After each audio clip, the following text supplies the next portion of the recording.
RTD wants to dramatically lower its fares and make them easier to understand. They're recommending going from 3 types of fares down to 2. RTD is going to present the proposal to their board next week. They're suggesting eliminating the number in the middle there, the regional fares, and slightly reducing both the local pass and the ride to the airport. They're also suggesting huge reductions in the cost of monthly passes.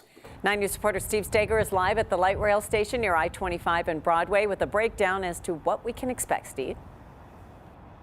Kim, this would be huge for people who work at the airport. Right now, a monthly pass that includes the airport costs about $200 a month. It would go down to $88 a month under this proposal. There are also some big cuts for people who qualify for low-income fares. And RTD is really hoping that these changes in its fare structure, which are some of the steepest fares in the country, will actually equal more people on buses and trains.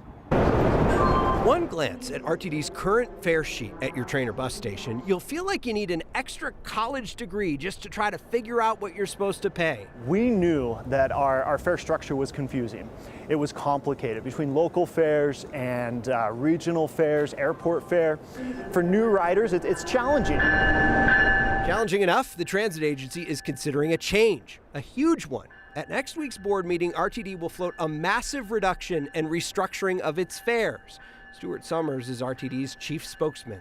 We recognize that our fare was expensive, that individuals told us oftentimes that it doesn't match the level of service that you provide. Under a proposal the agency unveiled this afternoon, RTD wants to eliminate its regional fares, charging full fare riders $275 for a 3-hour pass to get anywhere but the airport. The airport fare will reduce by 50 cents back to $10. People who get RTD discounts like seniors, people with low incomes, and people with disabilities would be able to ride anywhere for $1.35 and get a monthly pass for just $27.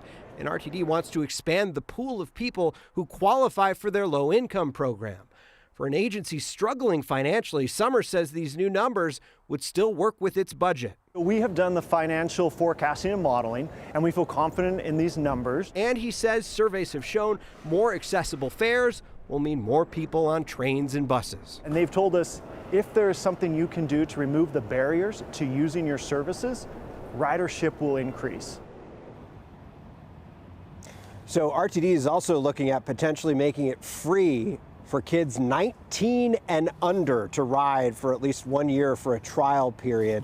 This is by no means a done deal, still has to go before the full RTD board for approval. Then they'll have to do another study to make sure that this doesn't disproportionately impact people of color or low-income communities. If all of that goes through and everything is approved, this would not be effective, guys, until early next year. Okay, well, in time, it sounds like a pretty good deal. The business of RTD continues to be under the microscope. All right, Steve, thanks.